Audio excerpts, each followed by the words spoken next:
सर्वमंगल मंगले शिवे सर्वार्थ साधिके शरणे त्र्यंबके गौरी नारायणी नमोस्तुते। ओम श्री जगदम्बिकाय नमो नमः। ओम ऐं ह्रीं क्लीं चामुंडाय विच्चे। अब आप सुनिए श्रीमद् देवी भागवत महापुराण के तृतीय स्कंद से आगे की कथा। ब्रह्मा जी नारद से बोले कि हे पुत्र नारद, अत्यंत नरम भाव से मेरे पूछने पर वे आदि भगवती मुझसे मधुर वचन कहने लगी। देवी बोली कि मैं और परब्रह्म सदा एक ही हैं, कोई भेद नहीं है, क्योंकि जो वे हैं वही मैं हूँ और जो मैं हूँ वही वे हैं। बुद्धि भ्रम से ही हम दोनों में भेद दिखाई पड़ता है, इसलिए हम दोनों में विद्यमान सूक्ष्म अंतर को जो बुद्धिमान जानता है वह संसार के बंधन से छुटकर सदा के लिए ही मुक्त हो जाता है, इसमें संदेह नहीं है।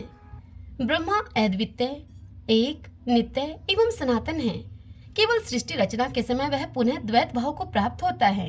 जिस प्रकार एक ही दीपक उपाधि भेद से दो प्रकार का दिखाई देता है अथवा दर्पण में पड़ती हुई छाया दर्पण भेद से भिन्न भिन्न प्रतीत होती है, ठीक उसी प्रकार से मैं और ब्रह्मा एक होते हुए भी उपाधि भेद से अनेक हो जाते हैं। हे आज जगत का निर्माण करने के लिए सृष्टि काल में भेद दिखता ही है, तब दृश्यादृश्य की प्रतीति होना अनिवार्य ही है, क्योंकि बिना दो के सृष्टि होना असंभव है। सृष्टि के प्रलय काल में मैं न तो स्त्री हूँ और न पुरुष हूँ और न ही मैं नपुंसक हूँ, परंतु जब पुनः सृष्टि होने लगती है तब पूर्ववत यह भेद बुद्धि के द्वारा उत्पन्न हो जाता है। मैं ही बुद्धि, श्री, धृति, कीर्ति, स्मृति, श्रद्धा, मेधा, दया, लज्जा, शुद्धा, तृष्णा, क्षमा, शांति, कांति, पिपाशा, निद्रा, तंद्रा, जरा, अजरा, विद्या, अविद्या, स्पृहा, वांछा, शक्ति, अशक्ति, वसा, मज्जा, त्वचा, दृष्टि, सत्यासत्य वाणी, परा, मध्या, पश्यंती आदि वाणी के भेद और जो विभिन्न प्रकार की नाड़ियां हैं वह सब मैं ही हूँ। हे पद्मायने, आप यह देखिए कि इस संसार में मैं क्या नहीं हूँ और मुझसे पृथक कौन सी वस्तु है भला। इसलिए आप यह निश्चित रूप से जान लीजिए कि सब कुछ मैं ही हूँ। हे विधि, मेरे इन निश्चित रूपों के अतिरिक्त यदि कुछ हो तो मुझे बताइए। अतः इस सृष्टि में सर्वत्र मैं ही व्याप्त हूँ। निश्चित ही मैं समस्त देवताओं में भिन्न भिन्न नामों से विराजती हूँ और शक्ति रूप से प्रकट होती हूँ और पराक्रम करती हूँ। मैं ही गौरी, ब्राह्मी, रौद्री, वाराही, वैष्णवी, शिवा, वारुणी, कौबेरी, नारासिंगी और वासवी शक्ति के रूप में विद्यमान हूँ। सब कार्यों के उपस्थित होने पर मैं उन देवताओं में प्रविष्ट हो जाती हूँ और देव विशेष को निमित्त बनाकर सब कार्य संपन्न कर देती हूँ।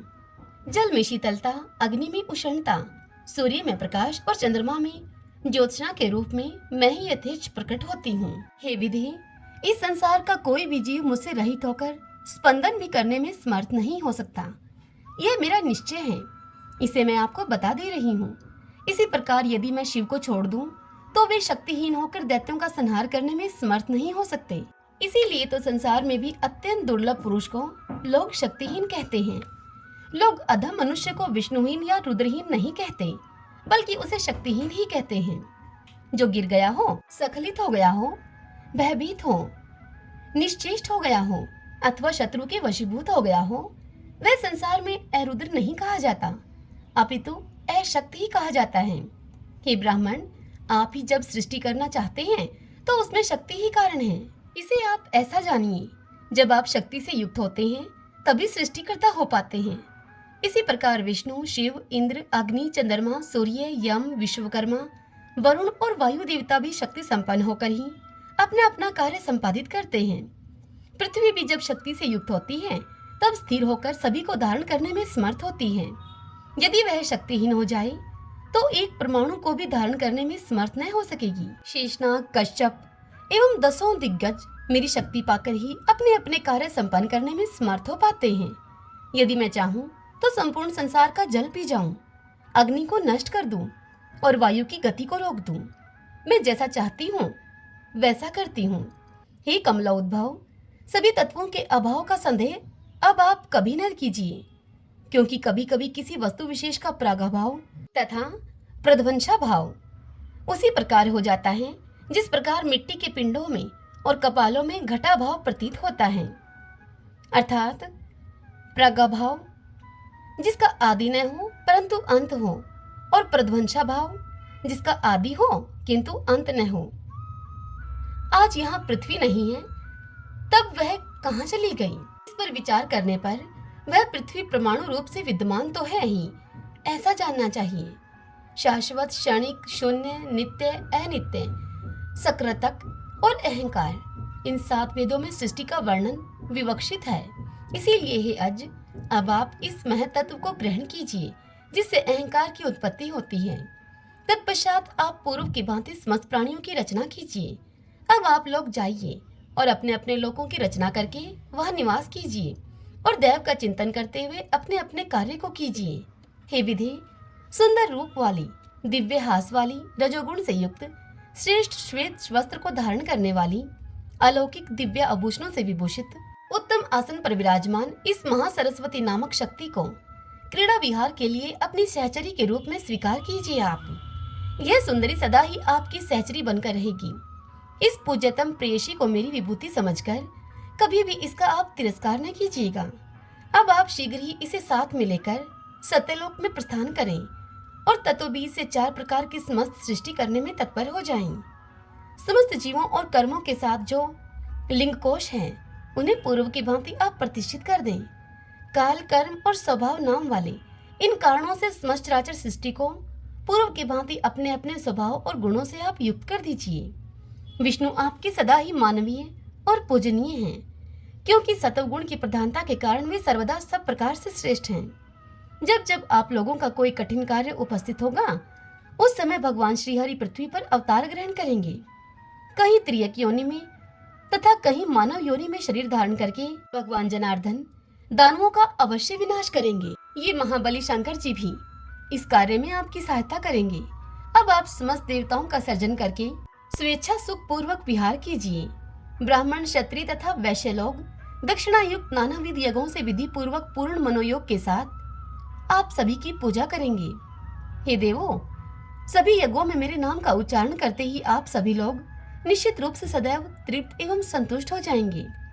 आप लोग तमोगुण संपन्न शंकर जी का सभी प्रकार से सम्मान कीजिएगा और सभी यज्ञ कार्यों में प्रतन पूर्वक उनकी पूजा कीजिएगा।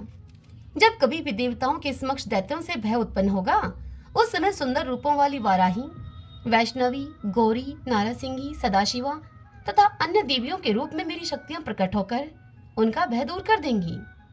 अतः हे कमलोद्भव, अब आप अपने कार्य को करें। हे कमलोद्भव, बीज तथा ध्यान से युक्त मेरे इस नवाक्षर मंत्र का जप करते हुए आप समस्त कार्य को कीजिए। नवाक्षर मंत्र ओम एम ह्रीम क्लीम चामुंडाय विच्चे है। हे महामते, आप इस मंत्र को सभी मंत्रों से श्रेष्ठ जानिए।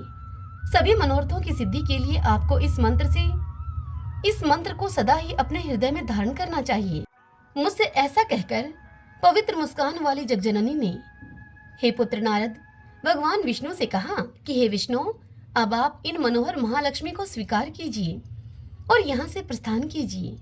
ये आपके वक्ष स्थल में सदा ही निवास करेंगी, इसमें संदेह नहीं है। आपके लीला विनोद के लिए मैंने आपको यह सभी मनोरथों को प्रदान करने वाली कल्याणमयी शक्ति अर्पित की है। आप इनका सर्वदा सम्मान करते रहिएगा और कभी भी इनका तिरस्कार न कीजिएगा।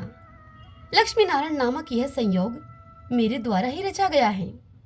मैंने देवताओं की जीविका के लिए ही यज्ञों की रचना की है। आप तीनों विरोध भावना से रहित होकर व्यवहार कीजिए। आप, विष्णु, ब्रह्मा, शिव तथा ये सभी देवता मेरे ही प्रभाव से प्रादुर्भूत हुए हैं। अतएव निसंदेह आप लोग सभी प्राणियों के मानने और पूज्य होंगे। जो अज्ञानी मनुष्य इनमें भेदभाव करेंगे, वे इस विभेद के कारण नरक में पड़ेंगे, इसमें संदेह नहीं है। जो विष्णु हैं, वे ही साक्षात शिव हैं, और जो शिव हैं, वे ही स्वयं विष्णु हैं। इन दोनों में भेद रखने वाला मनुष्य नरकगामी होता है। ब्रह्मा जी के संबंध में भी ऐसा ही जानिए आप, इसमें कोई संदेह नहीं है। हे विष्णु, गुणों के कारण इनमें जो भेद है, उन्हें मैं आपको बता रही हूँ, आप सुने। परमात्म चिंतन की दृष्टि से आपका मुख्य गुण सत्व गुण है। दूसरे रजोगुण तथा तमोगुण आपके लिए गौण हैं। अतएव विभिन्न भेद युक्त विकारों में रजोगुण से संपन्न होकर आप इन लक्ष्मी के साथ विहार कीजिए। हे लक्ष्मीकांत, मेरे द्वारा आपको दिया गया वाग बीज एम कामराज, क्लीम तथा तृतीय मायाबीज, हिरिम, यह वाग्बीज युक्त मंत्र परमार्थ को प्रदान करने वाला है। आप इसे ग्रहण करके निरंतर इसका जप कीजिए तथा सुखपूर्वक विहार कीजिए। हे विष्णु, ऐसा करने से आपको न तो मृत्यु का भय होगा और न ही काल जनित भय ही होगा आपको। जब तक मैं विहार करती रहूंगी तब तक यह सृष्टि निश्चित रूप से रहेगी, और जब मैं संपूर्ण चराचर जगत का संहार कर दूंगी उस समय आप लोग भी मुझ में समाहित हो जाएंगे। आप लोग समस्त मनोरथों को पूर्ण करने वाले तथा मोक्ष को प्रदान करने वाले इस मंत्र का अनवरत स्मरण करते रहें। अपना कल्याण चाहने वाले व्यक्ति को इस मंत्र के साथ ओमकार जोड़कर चतुर अक्षर मंत्र का जप करना चाहिए। हे पुरुषोत्तम, अब आप वैकुंठ का निर्माण कराकर उसी में निवास कीजिए और मुझ सनातनी का सतत ध्यान करते हुए इच्छा पूर्वक विहार कीजिए। ब्रह्मा जी नारद मुनि को इतनी बात बताकर आगे बोले कि हे पुत्र नारद, विष्णु से ऐसा कहकर उस त्रिगुणात्मिका एवं निर्गुणा परा प्रकृति ने देवादिदेव शंकर जी से अमृतमय वचन कहा। देवी बोली कि हे हर, आप इन मनोहरा महाकाली गौरी को अंगीकार कीजिए और कैलाश शिखर की रचना कराकर वहां सुखपूर्वक विहार कीजिए। तमोगुण आप में प्रधान गुण के रूप में विद्यमान रहेगा और सतगुण तथा रजोगुण आप में गौण रूप से व्याप्त रहेंगे। रजोगुण और तमोगुण के द्वारा दैत्यों के विनाश के लिए आप वहां विहार करें। हे शर्व, परमात्मा का स्मरण ध्यान करने के लिए आप तप कर चुके हैं। आप शांति प्रदान सतगुण का अवलंबन कीजिए। हे अनग, त्रिगुणात्मक आप तीनों देवता सृष्टि, पालन एवं संहार करने वाले हैं। संसार में कहीं भी कोई भी वस्तु इन तीनों गुणों से रहित नहीं है। जगत की जितनी भी दृश्य वस्तुएं हैं वे सब त्रिगुणात्मिका हैं। इस संसार में ऐसी कोई भी दृश्य वस्तु गुण रहित न तो हुई है और न ही होगी। निर्गुण तो एकमात्र वह परमात्मा ही है और वह कभी दृष्टिगोचर नहीं होता। हे शंकर, समय आने पर मैं श्रेष्ठ रूपा ही वह सगुणा और निर्गुणा हो जाती हूँ। हे शंभो, मैं सर्वदा कारण हूँ, कार्य कभी नहीं। किसी कारण विशेष से ही मैं सगुणा होती हूँ तो उस परम पुरुष के सानिध्य में निर्गुणा रहती हूँ। महतत्व, अहंकार, तीनों गुण और शब्द आदि विषय कार्य कारण भाव से निरंतर गतिशील रहते हैं। सतत से अहंकार उत्पन्न होता है, इसीलिए मैं शिवा सबका कारण हूँ। अहंकार मेरा कार्य है और वह त्रिगुणात्मक रूप से प्रतिष्ठित है। उस अहंकार से महतत्व उत्पन्न होता है, उसी को बुद्धि कहा गया है। वह महतत्व कार्य है और अहंकार उसका कारण है। इसी अहंकार से तन्मात्राओं की सदा ही उत्पत्ति होती है। वे तन्मात्राएं पंच महाभूतों का कारण हैं, अर्थात पृथ्वी और जल आदि का कारण है। सबके सर्जन में 5 कर्मेंद्रियां, 5 ज्ञानेंद्रियां, 5 महाभूत और 16वां मन, यह षोडशात्मक समूह कार्य और कारण रूप होता है। वह आदि पुरुष परमात्मा न कार्य है और न ही कारण। हे शिव, सबकी प्रारंभिक सृष्टि के उत्पत्ति का यही क्रम है। अभी मैंने आप लोगों की यह उत्पत्ति परंपरा संक्षेप में कही, इसीलिए हे श्रेष्ठ देव, अब आप लोग मेरा कार्य संपन्न करने के लिए इस विमान से प्रस्थान करें। जब आप लोगों पर कोई संकट आएगा तब मैं स्मरण मात्र से तत्काल ही आप लोगों को दर्शन दूंगी। अतः हे देवो, आप लोग सर्वदा मेरा और सनातन परमात्मा का स्मरण करते रहें। हम दोनों के स्मरण से ही निसंदेह आप लोगों की कार्य सिद्धि होगी। इतनी बात बताकर नारद जी को ब्रह्मा जी आगे बोले कि हे नारद, ऐसा कहकर भगवती ने अपनी अद्भुत शक्तियां प्रदान करके हमको विदा कर दिया। विष्णु को महालक्ष्मी, शिव को महाकाली और मुझे महासरस्वती प्रदान करके उस स्थान से हमें विदा कर दिया। उनके स्वरूप तथा अत्यंत अद्भुत प्रभाव का स्मरण करते हुए अन्य स्थान पर पहुंचकर हम लोग पुनः पुरुष के रूप में हो गए। तब लौटकर हम तीनों पुनः उसी विमान पर बैठ गए और वहां बैठे हुए हमने देखा कि वहां न तो वह मणिद्वीप है, न वे महामाया है और न वह सुधा सागर है। उस समय वहां उस विमान के अतिरिक्त और कुछ भी दृष्टिगोचर नहीं होता था। उस विशाल विमान में बैठकर हम तीनों पुनः उसी महासागर में विद्यमान उस कमल के निकट पहुंचे जहां पर कि भगवान विष्णु ने मधुकैटभ नामक दुर्दर्श दैत्यों का वध किया था। महाभाग नारद, मैंने, विष्णु तथा शंकर ने इस प्रकार के प्रभाव वाली उन देवी को तथा अन्य सभी देवियों को पृथक पृथक देखा। व्यास जी इस कथा को सुनाते हुए जन्मेजय से कहते हैं कि हे राजन, पिता का यह वचन सुनकर मुनिवर नारद जी ने परम प्रसन्न होकर उनसे यह कथा सुनते हुए ब्रह्मा जी से यह बात पूछी। नारद जी ब्रह्मा जी से बोले कि हे पितामह, आपने जिन आदि अविनाशी, निर्गुण, अच्युत और अवयव परम पुरुष का दर्शन तथा अनुभव किया, उनके विषय में बताइए कुछ। हे पिताजी, आपने त्रिगुण संपन्ना देवी का दर्शन तो कर लिया है। निर्गुणा शक्ति कैसी होती है, हे कमलोद्भव? अब आप मुझे उन शक्ति का तथा परम पुरुष का स्वरूप बताइए, जिनके लिए मैंने श्वेत द्वीप में महान तपश्चर्या की और क्रोध शून्य सिद्ध पुरुषों, महात्माओं तथा तपस्वियों के दर्शन किए। वे परमात्मा मुझे दृष्टिगोचर नहीं हुए। हे प्रजापते, इसके बाद भी उनके दर्शनार्थ मैंने वहां बार बार घोर तपस्या की। हे तात, आपने मनोरमा सगुणा शक्ति का दर्शन किया है। आप मुझे बताइए कि निर्गुणा शक्ति और निर्गुणा परमात्मा कैसे हैं? व्यास जी जन्मेजय से कहते हैं इतनी बात बताकर कि हे राजन, नारद जी ने अपने पिता प्रजापति ब्रह्मा जी से जब ऐसा पूछा, तब उन पितामह ब्रह्मा जी ने मुस्कुराते हुए नारद से एक रहस्यपूर्ण वचन कहा।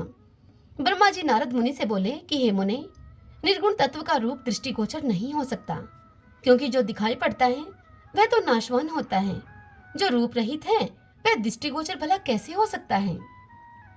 निर्गुणा शक्ति को जान पाना अत्यंत दुरूह है, और उसी प्रकार निर्गुण परम पुरुष का साक्षात्कार भी अति दुष्कर है। ये दोनों केवल मुनिजनों के द्वारा ज्ञान से प्राप्त तथा अनुभूत किए जा सकते हैं। आप प्रकृति तथा पुरुष दोनों को आदि अंत से सर्वदा रहित जानिए। ये दोनों विश्वास से ही जाने जा सकते हैं, अविश्वास से कभी नहीं। हे नारद, सभी प्राणियों में जो चैतन्य विद्यमान है, उसे ही परमात्म स्वरूप जानो। तेजस स्वरूप वे परमात्मा सर्वत्र व्याप्त हैं तथा सदा विराजमान हैं। हे महाभाग नारद, उन परम पुरुष तथा प्रकृति को सर्वव्यापी तथा सर्वगामी समझिए। इस संसार में कोई भी पदार्थ उन दोनों से रहित नहीं है। सर्वदा अवयव, एक रूप, चिदात्मा, निर्गुण तथा निर्मल, उन दोनों प्रकृति पुरुष को एक ही शरीर में स्वयं मिश्रित मानकर सदा इनका चिंतन करना चाहिए। हे नारद, जो शक्ति है वे ही परमात्मा है, और जो परमात्मा है वे ही परम शक्ति मानी गई हैं। इन दोनों में विद्वान सूक्ष्म अंतर का उस अंतर को कोई भी नहीं जान सकता। हे नारद, कोई भी व्यक्ति समस्त शास्त्रों तथा अंगों के सहित वेदों का अध्ययन करके भी विरक्ति के बिना उन दोनों के सूक्ष्म अंतर को नहीं जान पाता है। हे पुत्र, जड़ चेतन रूप यह सारा जगत अहंकार से निर्मित है। ऐसी स्थिति में सैकड़ों कल्पों में भी यह अहंकार से रहित भला कैसे हो सकता है? हे पुत्र, सगुण मनुष्य निर्गुण को नेत्र से कैसे देख सकता है? अतः हे महाबुद्धे, उन परमात्मा के सगुण रूप का मन से सम्यक ध्यान करते रहो।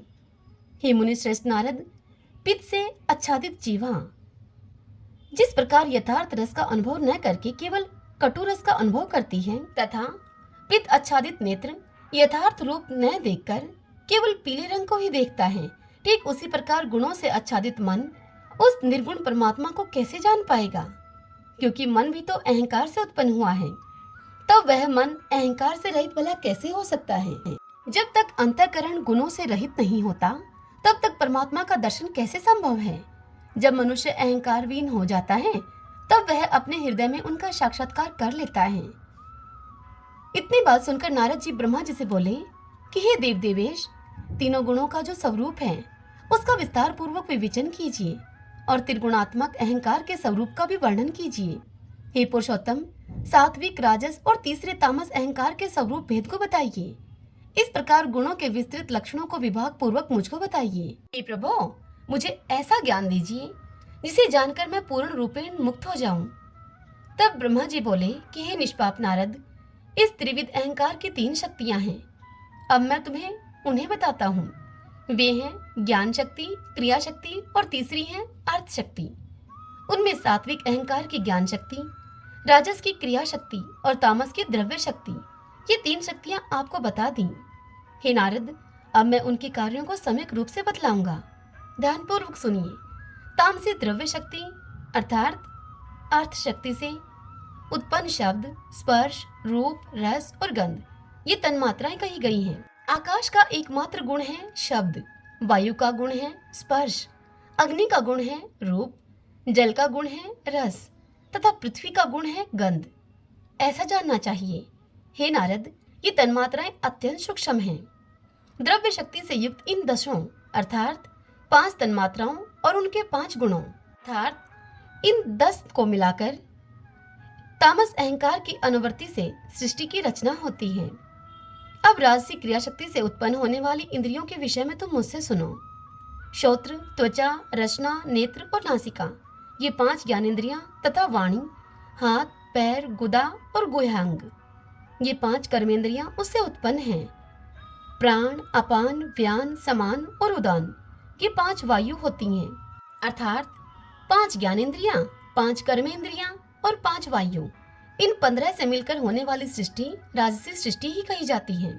ये सभी साधन क्रिया शक्ति से सदा ही युक्त रहते हैं और इनके उपादान कारण को चित्त अनुवर्ती कहा जाता है।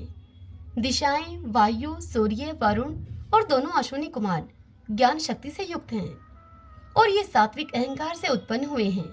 5 ज्ञानेंद्रियों के ही ये 5 अधिष्ठात्र देवता हैं। इसी प्रकार बुद्धि आदि अंतःकरण चतुष्टय के चंद्रमा, ब्रह्मा, रुद्र और क्षेत्रज्ञ, ये अधिदेव हैं। ये चारों अधिष्ठात्र देवता कहे गए हैं। मन सहित ये सब 15 होते हैं। यह सात्विक अहंकार की सृष्टि है और यह सात्विक की सृष्टि कही गई है। स्थूल और सूक्ष्म भेद से परमात्मा के 2 रूप होते हैं। उनमें ज्ञान रूप, निराकार स्वरूप सबका कारण कहा गया है। साधक के ध्यान आदि कार्यों के लिए परमात्मा के स्थूल रूप की उपासना कही गई है। यह उस परम पुरुष का सूक्ष्म शरीर ही बताया गया है। मेरा यह शरीर सूत्र संज्ञक है। अब मैं उस पर ब्रह्मा परमात्मा के स्थूल विराट स्वरूप का वर्णन करूंगा तुमसे। हे नारद, अब तुम वह सुनो जिसे सावधानी से सुनकर मनुष्य मुक्त हो जाता है। इसके पहले मैंने तुम्हें गंध, रस, रूप, स्पर्श और शब्द, इन 5 तन्मात्राओं और पृथ्वी, जल, अग्नि, वायु और आकाश, इन सूक्ष्म 5 महाभूतों का वर्णन विस्तार से कर दिया है। उन्हीं 5 को मिलाकर पंचीकरण की क्रिया से परमात्मा ने पंचभूतमय देह की सृष्टि की है। अब मैं पंचीकरण का भेद तुम्हें बता रहा हूँ, तुम ध्यान देकर सुनो। सबसे पहले रस रूप तन्मात्रा का मन में निश्चय करके जिस स्थूल रूप में जल होता है वैसे ही उसकी 2 अंशों में भावना करे। उसी प्रकार अवशिष्ट 4 भूतों के, उनके भी 2-2 भाग करके उसमें से आधे भाग को पृथक कर ले। शेष आधे अंश को 4 प्रकार से अलग करके आधे भाग से रहित उन अंशों में मिला दे। रस तन्मात्रा को आधे भाग जल में मिलाकर अवशिष्ट भूत तन्मात्रा के आधे को 4 भागों में मिश्रित कर दे। ऐसा करने से जब रस में स्थूल जल हो जाए तब अन्य 4 भूतों के पंचीकरण का विभाग करे। उन पंचीकृत पंचभूतों में अधिष्ठानता के कारण उनके प्रतिबिंब रूप से जब चैतन्य प्रविष्ट हो जाता है तब उस पंचभूतात्मक शरीर में अहम भाव रूप संशय उत्पन्न हो जाता है। वह संशय स्पष्ट रूप से जब भाषित होने लगता है तब उस स्थूल शरीर में देह अभिमान के साथ चैतन्य जागृत होने लगता है। वही दिव्य चैतन्य आदि नारायण भगवान परमात्मा आदि नामों से पुकारा जाता है। इस प्रकार पंचीकरण से सभी भूतों का विभाग स्पष्ट हो जाने पर आकाश आदि सभी पंचभूत पूर्वोक्त तन्मात्राओं के कारण अपने अपने विशेष गुणों से वृद्धि को प्राप्त होते हैं और एक एक गुण की वृद्धि से एक एक भूत उत्पन्न हो जाता है। आकाश का केवल एकमात्र गुण शब्द है, दूसरा नहीं। वायु के शब्द और स्पर्श ये 2 गुण कहे गए हैं। शब्द, स्पर्श और रूप ये 3 गुण अग्नि के हैं। शब्द, स्पर्श, रूप और रस ये 4 गुण जल के हैं। शब्द, स्पर्श, रूप, रस और गंध ये 5 गुण पृथ्वी के हैं। इस प्रकार हे नारद, इन पंचीकृत महाभूतों के योग से ब्रह्मांड की उत्पत्ति कही जाती है। ब्रह्मांड के अंश से उत्पन्न सभी जीवों को मिलाकर 84 लाख जीव योनियां कही गई हैं। ओम नमः चंडिकाय। भक्तजनों, आज की यह कथा बस यहीं तक। इससे आगे की कथा के लिए कल का इंतजार कीजिए। जय माता दी।